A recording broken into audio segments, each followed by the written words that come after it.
नमस्कार दोस्तों, हमारे YouTube चैनल पर आपका स्वागत है। आज के वीडियो में जो बताऊंगा कि चिंता में खुद को बर्बाद होने से कैसे बचें, तो चलिए इसके बारे में विस्तार से बात करेंगे। तो ये वीडियो आपके जीवन में एक महत्वपूर्ण सीख देगी, इसलिए इसे ध्यान से देखें और हमारे चैनल को सब्सक्राइब कर लें। यह बात उस समय की है जब महात्मा गौतम बुद्ध अपने कुटिया में अपना समय गुजार रहे थे। इस समय तक महात्मा बुद्ध की विचार बहुत अलग अलग जगह तक फैल चुकी थी। बहुत दूर दूर से लोग अपनी चिंताओं और मुसीबतों का निवारण खोजने के लिए महात्मा बुद्ध के पास आते थे। एक समय की बात है जब महात्मा बुद्ध कुटिया में अपने बालकों को ज्ञान दे रहे थे, तो एक बुजुर्ग उम्र का आदमी अपने 18-19 साल के पुत्र को अपने साथ लिए महात्मा बुद्ध की तरफ चला आ रहा था। जब वह कुटिया की जगह के पास पहुंच गए तो एक नजर उन पर डाली और इशारे से महात्मा बुद्ध ने उस आदमी को बैठने के लिए कहा। जब सभी ज्ञान की बातें समाप्त हो गया और सभी लड़के वहां से चले गए, तो महात्मा बुद्ध ने उस आदमी को अपने पास बुलाया और बैठने के लिए कहा। वहां हर तरफ खुशहाली का माहौल बनी हुई थी।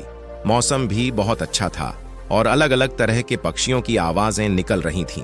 ऐसा नजारा देखकर उस आदमी को अंदर से बहुत शांति महसूस हो रही थी। इसके बाद महात्मा बुद्ध ने उस आदमी से आने का कारण पूछा, तो इस पर वह आदमी ने बुद्ध से यह बात बताई कि मैं 4 दिन की बहुत ही लंबी समय का यात्रा करके अपने बालक को आपसे मिलवाने लाया हूं। ये मेरा एकमात्र बालक है और ये हर समय थका महसूस करता है और परेशानियों में रहता है। ऐसा लगता है जैसे इसके अंदर किसी प्रकार की ताकत ही नहीं है, कोई जान ही नहीं है। इसका विचार और हाव भाव भी काफी चिड़चिड़ापन हो गया है। अगर हम इससे कुछ भी बोलते हैं तो यह हमारी हर एक छोटी बड़ी बातों पर क्रोधित हो जाता है। इसके देखने की क्षमता भी उम्र से पहले ही कमजोर हो गई है और इसे कम दिखाई देता है। इसके बाल भी सफेद होने लगे हैं। अभी इतनी कम उम्र में इतनी बड़ी उम्र का लगना, मुझे तो कुछ समझ नहीं आ रहा और हमें चिंता हो रही है। इसके साथ क्या हो रहा है गुरुदेव? मैं अपने बालक के स्वास्थ्य को लेकर बहुत चिंता में रहता हूँ। जब मैं अपने बालक को वैद्य मुनि जी के पास लेकर गया तो उन्होंने कुछ जड़ी बूटी दी और कहा, अपने बालक को चिंता कम करने के लिए कहो।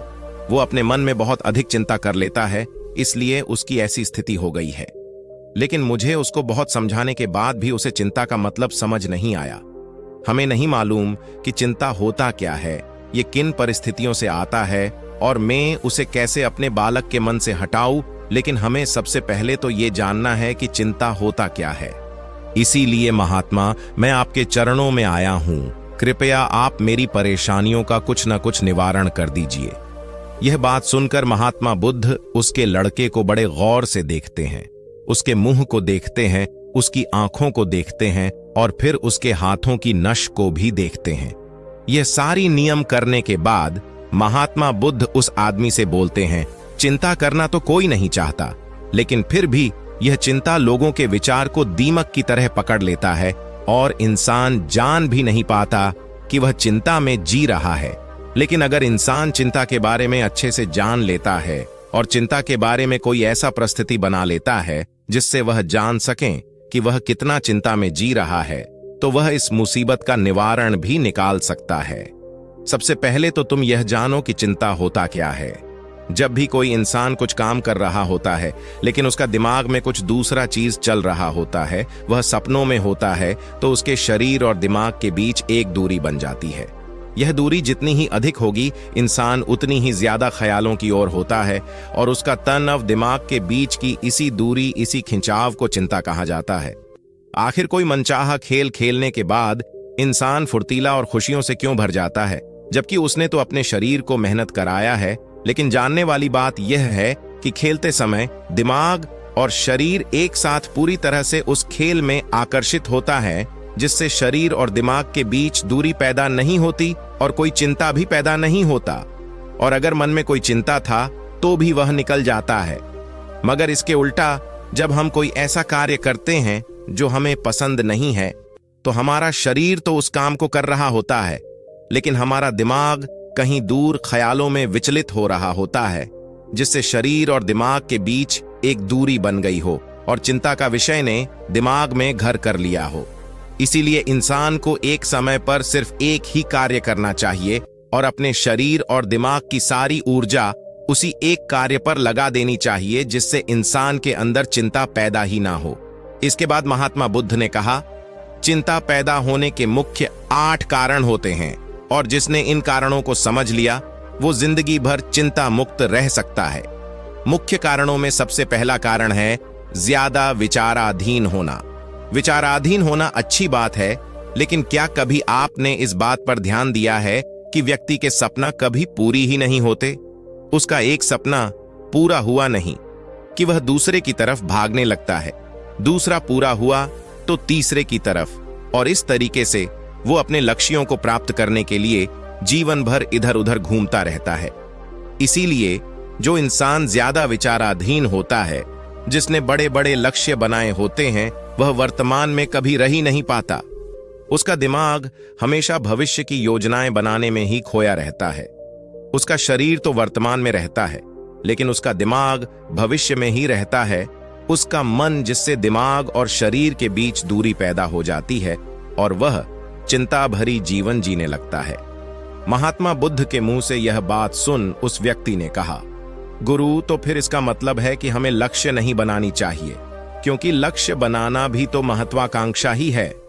इस पर महात्मा बुद्ध ने कहा, जिंदगी में लक्ष्य बनाना कोई गलत बात नहीं है, लेकिन परेशानियां तब बनने लगती हैं जब वो अपना पूरा ध्यान उस लक्ष्य से मिलने वाले परिणाम पर ही लगा देते हैं और उसके परिणाम की बातें हमेशा सोचते रहता है। इंसान को वर्तमान में जीना सीखना चाहिए। आप लक्ष्य बनाइए और उस लक्ष्य की पाने के लिए खूब मेहनत करिए, लेकिन साथ ही साथ आपको इस बात का भी जानकारी होना चाहिए कि आप अभी वर्तमान में जी रहे हैं और वर्तमान ही सच है। महात्मा बुद्ध ने आगे कहा, चिंता का दूसरा सबसे बड़ा कारण है दुर्भावना। जब इंसान दुर्भावना और जलन से भर जाता है तो उसका दिमाग अंदर से सड़ने लगता है। दुर्भावना एक अंदरूनी जख्म है। आंतरिक जख्म यानी दिमाग का जख्म। इंसान के शरीर का जख्म तो ठीक हो सकता है, लेकिन दिमाग का घाव कभी नहीं ठीक हो सकता। इसीलिए इंसान को दूसरे की खुशी और तरक्की से कभी जलन नहीं करनी चाहिए, क्योंकि यह चिंता का कारण है। इसके बाद महात्मा ने चिंता का अगला कारण बताते हुए कहा कि आलसी पूर्वक कार्य करने से भी दिमाग में चिंता पैदा होता है। जो काम करना हमें पसंद ही नहीं है, जिस कार्य में हमारी दिलचस्पी ही नहीं है, उस काम में हमारा दिमाग लग ही नहीं पाएगा। हमारा शरीर तो वही बैठा रहेगा, लेकिन हमारा दिमाग ख्यालों की राह में भटकता रहेगा, जिससे शरीर और दिमाग के बीच दूरी पैदा हो जाती है और इंसान चिंता में डूब जाता है। इसीलिए व्यक्ति को हमेशा अपनी इच्छाओं के अनुसार ही कार्य करनी चाहिए। अगर आदमी ने यह जान लिया कि उसे कौन सा कार्य करना पसंद है और वो उसी कार्य को अपने जिंदगी का लक्ष्य बना लेता है, तो फिर वो कार्य उसके लिए काम नहीं बल्कि खेल बन जाता है। फिर महात्मा ने कहा, चिंता का चौथा कारण होता है किसी दूसरे से इच्छा रखना। महात्मा ने उस आदमी की ओर इशारा करते हुए कहा, एक पिता होने के नाते तुम्हारी अपने लड़के से बहुत सी उम्मीद होंगी कि तुम्हारा लड़का एक बहुत ही सफल आदमी बने, तुम्हारा नाम रोशन करे, जैसा तुम सोचते हो उस तरह का जीवन जिए, तुम्हारी हर बात को माने। लेकिन क्या आज तक कभी किसी की ये सारी उम्मीदें पूरी हुई हैं? जब भी कोई इंसान किसी दूसरे से कोई उम्मीद रखने लगता है तो वो जाने अनजाने में अपने लिए चिंता पैदा करने लगता है। जरा सोचो कि अगर तुम्हारा पुत्र तुम्हारे अनुसार काम नहीं कर रहा और वह सफल नहीं बन पा रहा जो तुम उसे बनाना चाहते हो, तो निश्चित रूप से तुम्हारे मन में चिंता घर कर लेगा। तुम तनाव से भरा जिंदगी व्यतीत करना शुरू कर दोगे और इस चिंता के बस में आकर तुम ऐसा विचार करने लगोगे, ऐसी बातें करोगे कि तुम्हारा अपने बेटा के साथ व्यवहार और भी खराब होता चला जाएगा। इसीलिए इंसान को जितना हो सके उतनी कम उम्मीदें दूसरों से रखनी चाहिए, और अगर पूरी तरह से चिंता मुक्त रहना है तो दूसरों से उम्मीदें करना ही बंद कर देना चाहिए। इसके बाद महात्मा बुद्ध ने कहा कि शारीरिक तकलीफ भी आदमी के चिंता का एक कारण होता है। जब इंसान किसी शारीरिक तकलीफ से गुजर रहा होता है तो उसका पूरा ध्यान बस अपने उस शारीरिक कष्ट पर होता है और वो पूरे दिन बस उसी के बारे में विचार करता रहता है, जिससे उसका मन दुख के बातों से भर जाता है और ऐसी परिस्थिति में इंसान तनावपूर्ण जीवन जीने लगता है। यह बात सुनकर उस आदमी ने कहा कि हे महात्मा, शारीरिक दुख तो किसी भी इंसान को हो सकता है, तो फिर क्या हुआ? इंसान जिंदगी भर चिंता में ही जिएगा। इसका उत्तर देते हुए महात्मा ने कहा कि आदमी को यह बात समझनी चाहिए कि हमारा जिंदगी दुखों का एक हिस्सा है। जैसे हमारा जीवन आगे बढ़ता है, इसमें दुख आते हैं, बीमारियां आती हैं और फिर लास्ट में मौत भी आती है। तो बीमारियां आदमी के जिंदगी का अभिन्न अंग है, कोई इनसे बच नहीं सकता। बस किसी किसी के जिंदगी में यह समय से पहले आ जाती है तो किसी के बाद में, पर आती तो सबको है। जब आदमी का दिमाग इस बात को अच्छे से समझ लेगा तो फिर वह अपनी बीमारी के बारे में सोच सोच कर ज्यादा चिंता नहीं लेगा, क्योंकि यह हमारे जिंदगी का अटूट हिस्सा है। और इसके लिए इंसान को शारीरिक रूप से भी व्यायाम करते रहना चाहिए। अपने जिंदगी में अभ्यास और स्वस्थ जीवन शैली को भी जगह देनी चाहिए, ताकि उसका शरीर लंबे समय तक रोग मुक्त रहकर सही से कार्य कर सके। चिंता का अगला कारण होता है अपनी इच्छाओं को समझने के लिए समय न देना।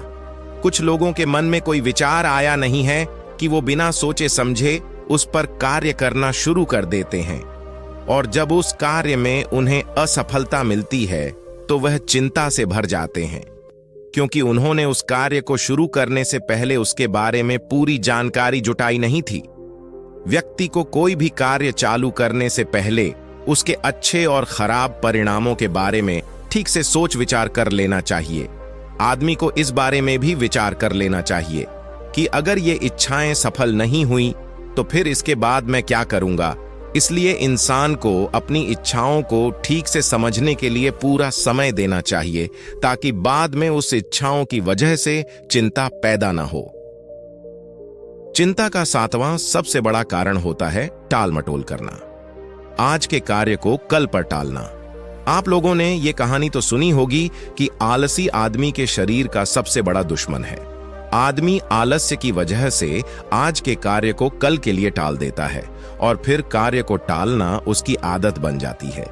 कार्य को कल पर टालने वाले इंसान का कार्य कभी भी समय पर खत्म नहीं हो पाता, और अगर किसी तरह से पूरा हो भी जाता है तो वह उतना सही नहीं हो पाता जितना सही उसे किया जा सकता था, और फिर यह बात इंसान के अंदर चिंता पैदा करती है।